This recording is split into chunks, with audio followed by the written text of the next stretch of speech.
솔로몬은 여호와의 성전과 그리고 또 자기의 궁궐을 20년 동안에 건축했습니다. 성전과 이 궁궐을 건축할 때 오늘 말씀에 후람으로 나오고 있는 이 두로 왕 히람이 솔로몬에게 필요했던 백향목과 잣나무 또 금과 기술자들을 제공해 주었습니다. 솔로몬은 이에 대한 보답으로 갈릴리에 있는 20성읍을 주었는데 히람은 이 성읍이 마음에 들지 않았기 때문에 쓸모없다라는 뜻인 가불이라고 불렀습니다.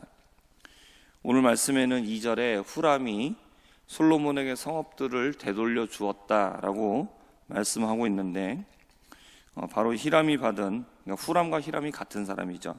히람이 받은 갈릴리 20성읍을 말하고 있습니다.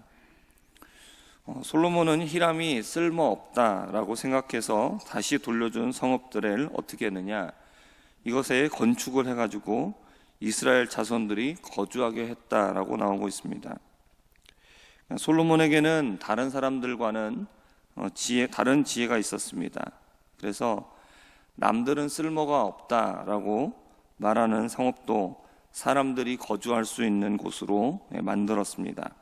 그리고 그것을 통해서 나라를 부강하게 만들었던 것입니다. 그리고 솔로몬은 나라의 여러 곳에 건축을 했는데 물자를 보관하는 국고성을 만들고 또 병거를 관리하는 성들도 건축을 합니다.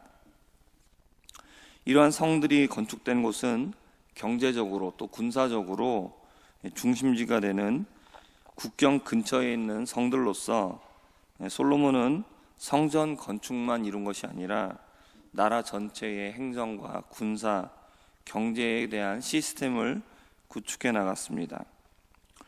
그리고 또 당시에 가나안 땅에 살고 있었지만 완전히 쫓아내지 못했던 원주민들 중에 헷, 아모리, 브리스, 히위 족속, 여부스 족속의 남은 자들을 강제 노역을 시켰고 건축을 하는 일에 동원했습니다.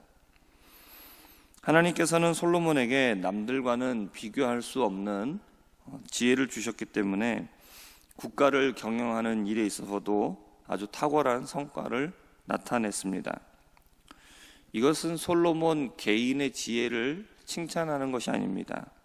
이것은 하나님께서 사람에게 지혜를 주시면 이렇게 솔로몬과 같이 탁월한 성과를 낼 수 있다는 것을 보여주고 있는 것입니다. 사람은 똑똑해 보이지만 그 일을 이루는 것은 하나님이십니다. 그렇기 때문에 겸손하게 하나님을 의지할 때 하나님은 지혜도 주시고 물질도 주시고 또 사람도 붙여주시고 그렇게 함으로써 일이 성사되게 해주신다라는 것을 오늘 솔로몬을 통해서 보여주고 있는 것입니다. 솔로몬이 다른 왕들보다 지혜로웠습니다. 그리고 나라의 경영을 탁월하게 할 수 있었습니다. 이것은 하나님께서 솔로몬에게 지혜를 주셨기 때문이고 또 그의 신하들이 솔로몬의 말을 듣고 어김없이 일을 행했던 것, 시행했던 것은 솔로몬의 말에 힘을 주셨기 때문입니다. 하나님께서는 다윗이 성전을 건축해 드리고자 하는 마음을 기쁘게 받으셨습니다. 하지만 실제적인 성전 건축은 솔로몬 때에 이루어지게 하셨습니다. 다윗이 건축하고 싶어 했고 건축에 필요한 모든 재정적인 준비와 제도적인 준비까지 다 마쳤습니다. 하지만 건축은 다윗 자신의 때에 할 수는 없었습니다. 아들 솔로몬은 어떻습니까? 자신이 성전 건축에 대한 마음을 가진 것은 아니었습니다. 하지만 아버지 다윗이 모든 준비를 다 마쳤고 그리고 그 기반을 가지고 성전 건축을 이루었습니다. 이 성전 건축은 한 사람이나 한 대에서 이루어진 것이 아니라 대를 걸쳐서 이루어졌습니다. 이것은 하나님의 일이 성사되고 이루어지는 것은 그 한 사람이 대단하기 때문에가 아니라 하나님의 일 가운데 쓰임받고 협력하는 사람들을 통하여서 하나님의 뜻이 이루어진다라는 것을 우리에게 보여주고 있습니다. 어떤 위대해 보이는 한 사람이 모든 일을 다 이루는 것이 아니라는 겁니다. 다윗은 성전 건축을 준비하고 솔로몬은 준비된 것을 실행하여 건축했습니다. 다윗은 건축까지 하지는 못했지만 또 솔로몬은 준비를 하지는 못했지만 그러나 둘 다 하나님 앞에 영광을 돌려드리게 됩니다. 이것은 누가 더 낫고 누가 더 크다 이런 것을 말할 필요가 없다는 것이죠. 하나님은 다윗과 솔로몬 둘 다 사용하셔서 하나님의 성전 건축을 그러한 영광을 나타내게 하셨습니다. 우리는 자꾸 사람을 보려고 합니다. 물론 사람이 도구로 쓰임을 받기 때문입니다. 그러나 그것은 사람이 하는 것이 아닙니다. 이것은 결국 하나님이 하시는 일입니다. 그렇기 때문에 우리가 하나님께 영광을 돌리죠. 사람이 하는 것이다라면 그 사람을 칭찬하고 그 영광을 사람에게 돌릴 겁니다. 그러나 하나님께서 사람을 사용하셔서 하나님께서 들어 쓰시기 때문에 우리는 그 모든 일이 이루어졌을 때에 그리고 그 도구로 쓰임 받은 사람조차도 하나님께 영광 돌리는 것이죠. 솔로몬은 성전 건축을 마치고 나서 매일에 그리고 안식일마다 그리고 매월 초에 월초에 그리고 1년에 3번의 절기인 무교절, 칠칠절, 초막절에 여호와께 제사를 드렸습니다. 솔로몬은 아버지 다윗이 정한 규례를 따라서 제사장들의 반열을 정하여 섬기게 하였고 또 레위 사람들도 문지기들도 자신들에게 맡겨진 역할에 따라 그 순서에 따라 하나님을 섬기는 일을 감당하였습니다.